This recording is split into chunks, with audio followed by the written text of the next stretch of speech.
Hello दोस्तों, स्वागत है आपका हमारे यूट्यूब चैनल DSR वर्ल्ड के अंदर।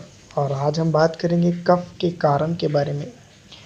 इस वीडियो के अंदर हम टोटल कवर करने की कोशिश करेंगे कि कफ क्या चीज़ होती है, किस तरह से होती है, क्या कैसे इसका ट्रीटमेंट होम्योपैथिक के अंदर दिया जाता है। सबसे पहले तो मैं आपको बता दूं कि जो नए दोस्त हमारे यूट्यूब चैनल पर जुड़े हैं, तो वो चैनल को अगर उन्होंने अब तक के सब्सक्राइब नहीं किया है तो इसको सब्सक्राइब ज़रूर कर लें और साथ में जो बेल का आइकॉन दिया गया है उसको भी दबा दें ताकि आने वाली वीडियो का नोटिफिकेशन आपको मिलता रहे। और अगर वीडियो अच्छी लगती है तो इसको लाइक करके शेयर ज़रूर कर दें ताकि दूसरों को भी इससे फ़ायदा हो सके। कफ यानी कि खांसी, इसके बहुत सारे नाम हैं और बहुत सारे प्रकार भी है। सबसे पहले मैं आपको बता दूं कि जो खांसी है वो एक तरह से देखा जाए तो सीरियस कंडीशन नहीं होती है, लेकिन कुछ जगह पर और कुछ वजूहात अगर उसके पीछे की अगर देखी जाए तो ये बहुत ज़्यादा सीरियस होती है।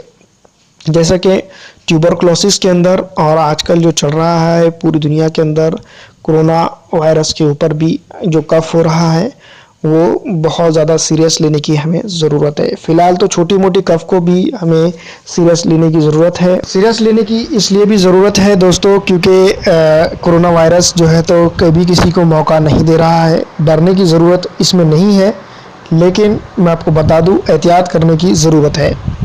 अब हम आते हैं हमारी जो नॉर्मल कफ होता है उसके ऊपर। नॉर्मल कफ में अगर हम देखें तो इसके अंदर बहुत सारी वैरायटीज़ है। वूपिंग कफ जिसे हम काली खांसी कहते हैं, ट्यूबरकुलर कफ जैसे कि ट्यूबरक्लोसिस टीबी की कफ, तिब्जिक की कफ इसे भी हम कह सकते हैं, या फिर कॉमन कोल्ड की कफ, या फिर इसके अलावा निमोनिया की भी कफ होती है।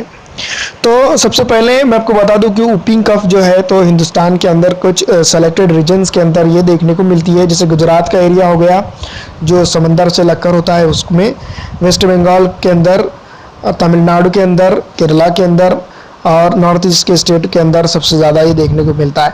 और बिहार के सीमांचल एरिया के अंदर, हिमाचल से जो लगकर आता है उत्तर प्रदेश का एरिया, उस एरियाज़ के अंदर ये देखने को मिलती है। ट्रॉपिकल रीजन के अंदर वूपिंग कफ बहुत कम होती है, काली खांसी जिसे हम कहते हैं वो कम होती है। हिंदुस्तान के जो ट्रॉपिकल रीजन्स हैं जिसमें हम गोवा लेंगे, पूरा महाराष्ट्र लेंगे, आंध्र प्रदेश लेंगे और उसके बाद तेलंगाना लेंगे। इस स्टेट के अंदर जो कफ जनरली देखने को मिलती है नॉर्थ में और साउथ में, जो महाराष्ट्र का जो एरिया लगकर होता है उसमें जो देखने को मिलती है ट्यूबरकुलर और कॉमन कोल्ड और सादी खांसी, जिसमें कोई भी मतलब एक तरह से देखा जाए तो वायरल इन्फेक्शन के ज़रिए से होने वाली खांसी को हम इसमें ले सकते हैं। इस तरह की ये तमाम कफ यहाँ पर हमें देखने को मिलती है। तो महाराष्ट्र के रीजन के अंदर सबसे ज़्यादा इफ़ेक्टेड पीपल्स है ट्यूबरक्लोसिस के, ये बात सही भी है।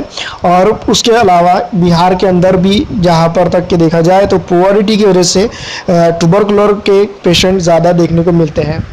अब इसके अलावा और मैं आपको बता देना चाहता हूँ कि झुग्गी झोपड़ियों के अंदर और मालेगांव ऐसे रीजन के अंदर जहाँ पर बुनकरों का काम चलता है, उत्तर प्रदेश के कुछ एरियाज़ के अंदर, लखनऊ के और बिहार के कुछ एरियाज़ के अंदर जब बुनकर ज़्यादा काम करते हैं, वहाँ पर एक तरह से मैं आपको बता दूँ कि कफ जो होती है वो इंडस्ट्रियल कफ भी इसको कहते हैं, उस तरह की कफ वहाँ ज़्यादा मिलती है। और उनके पास जो है तो लंग कैंसर, मैं आपको बता देना चाहता हूँ कि मालेगांव के अंदर भी सबसे ज़्यादा लंग कैंसर के पेशेंट देखने को मिलते हैं आजकल, वहाँ पर जो लूम चलते हैं उसकी वजह से।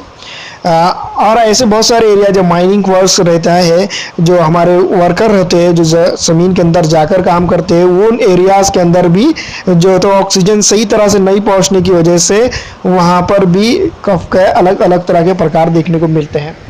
अब जो सादी खांसी होती है जो गले के अंदर खिचखिचाहट लेकर आती है और उसके साथ जो कफ होता है, जो कॉमन कोल्ड की कफ होती है, उसके लिए जो ट्रीटमेंट होम्योपैथिक जो बताता है वो एक अलग तरह का अलग तरह का ट्रीटमेंट होगा। और जो इस तरह से जो ऑक्यूपेशनल हजार्ड्स को देखते हैं, जैसा देखा जाए कि धंधे पानी या काम दाम की वजह से जो कफ होती है उसका ट्रीटमेंट बहुत ज़्यादा अलग होगा। अब होम्योपैथी के अंदर जो सबसे बड़ा जो ट्रिगर फैक्टर होता है उस चीज़ को मेंटेन करना होता है, उस चीज़ को देखना होता है और उस चीज़ को उस पेशेंट से अलग करने की कोशिश की जाती है। तो अगर कभी जो पेशेंट उस चीज़ से दूर चला जाए या उस चीज़ को अपने अंदर नहीं रखता है तो बहुत पॉसिबल है कि उसके अंदर जो बीमारी है वो बीमारी बढ़ेगी नहीं, बल्कि ये बात ज़रूरी है कि उसको ट्रीटमेंट लेने की ज़रूरत है। लेकिन वो जो ट्रिगर फैक्टर जो मेंटेनिंग कॉज है वो चीज़ की वजह से उसके अंदर वो खांसी बढ़ेगी नहीं, और जब हम ट्रीटमेंट लेंगे होम्योपैथिक मेडिसिन से जो ट्रीटमेंट लेंगे उससे वो ख़त्म हो जाएंगी और जो मेंटेनिंग कॉज है वो बढ़ावा नहीं देगा।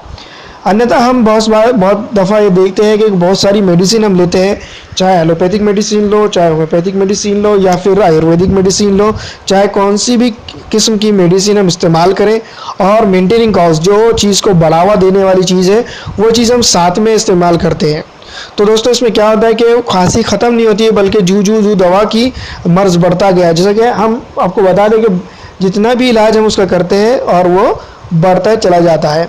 तो यहाँ पर 2-3 चीज़ें को हमें गौर करने की ज़रूरत सख्ती से है, और वो ये कि हम जब भी कोई भी मेडिसिन लें तो डॉक्टर जो हमें परहेज़ कहता है, करने लगाता है, तो वो परहेज़ हम पूरा पालन करें। अन्यथा क्या होता है कि हम परहेज़ नहीं करते हैं, मेडिसिन पे मेडिसिन खाते चले जाते हैं, तो उन मेडिसिन्स का जो है तो रेजिस्टेंस आ जाता है, और हमारी जो कफ होती है, चाहे वो एलोपैथिक से करे, चाहे होम्योपैथिक से करे, चाहे आयुर्वेद से करे, वो ठीक नहीं हो पाती है। तो सबसे पहले हमें ये पता लगाना ज़रूरी है कि हमारा जो मेंटेनिंग कॉज है, जो हमारे बॉडी के अंदर कफ को बनाए रख रहा है, उसको हमें ख़त्म करना है। उसके बाद उसके ऊपर जो मेडिसिन हमारी चल रही है उसके साथ जो परहेज़ करा है डॉक्टर ने, वो चीज़ को लेने की ज़रूरत हमें है। ज़्यादातर जो है तो जो कफ पेशेंट होते हैं कॉमन कोल्ड की वजह से, जिनको ये खांसी की प्रॉब्लम होती है, तो उसके अंदर जब डॉक्टर कहता है कि आपको कच्ची चीज़ें जो चीज़ें नहीं खानी है वो नहीं खानी है सख्ती से। हाँ, अलबत्ता अगर प्याज खाते हैं और कफ के अंदर आपको कफ है, सर्दी के साथ कफ है और प्याज खाते हैं कच्ची, तो आपकी जो भी मेडिसिन होगी उसके लिए एमुलरेशन का काम करेंगे, उसके लिए फ़ायदे का काम करेंगी।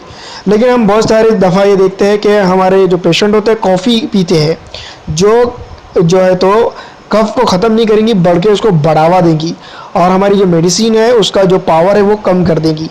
दूसरा क्या, हमें तेलकट खाने की मतलब कि आदत होती है, स्पाइसी खाने की आदत होती है, चाइनीज़ फूड खाने की आदत होती है, और होम्योपैथिक मेडिसिन ज़्यादातर चाइनीज़ मेडिसिन के साथ वर्क नहीं करती है। उन चीज़ का भी हमें ख्याल रखने की ज़रूरत है। हम ज़्यादातर तौर पे ये देखते हैं कि हम चाइनीज़ भी खाते हैं, होम्योपैथिक भी मेडिसिन लेते हैं, जिसके वजह से जो गला में तेल ज़्यादा होने की वजह से गले में खिचखिचाहट और पैदा होती है, और वो मेंटेनिंग कॉज को ख़त्म नहीं होने देती है, जिसकी वजह से कफ बढ़ते चले जाती है।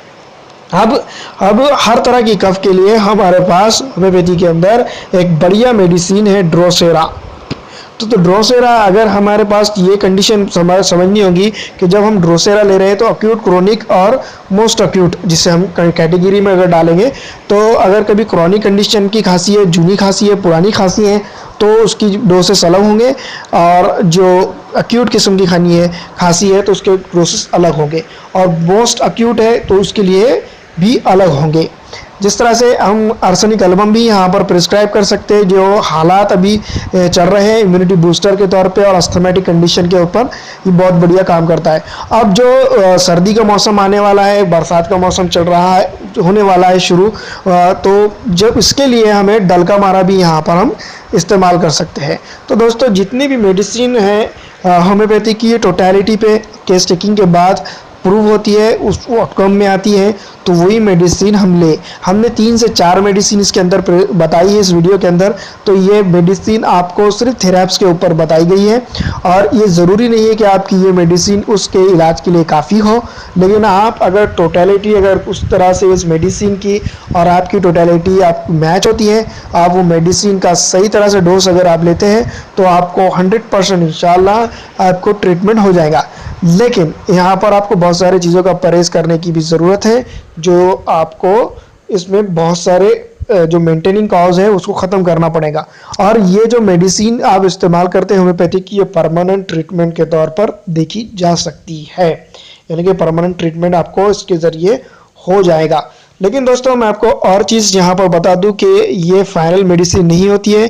जब भी आप केस टेकिंग करते हैं, डॉक्टर हमेशा आपको अच्छी मेडिसिन से मेडिसिन लाकर देता है उसकी बुक से, जो भी उसने आपकी टोटलिटी ली है।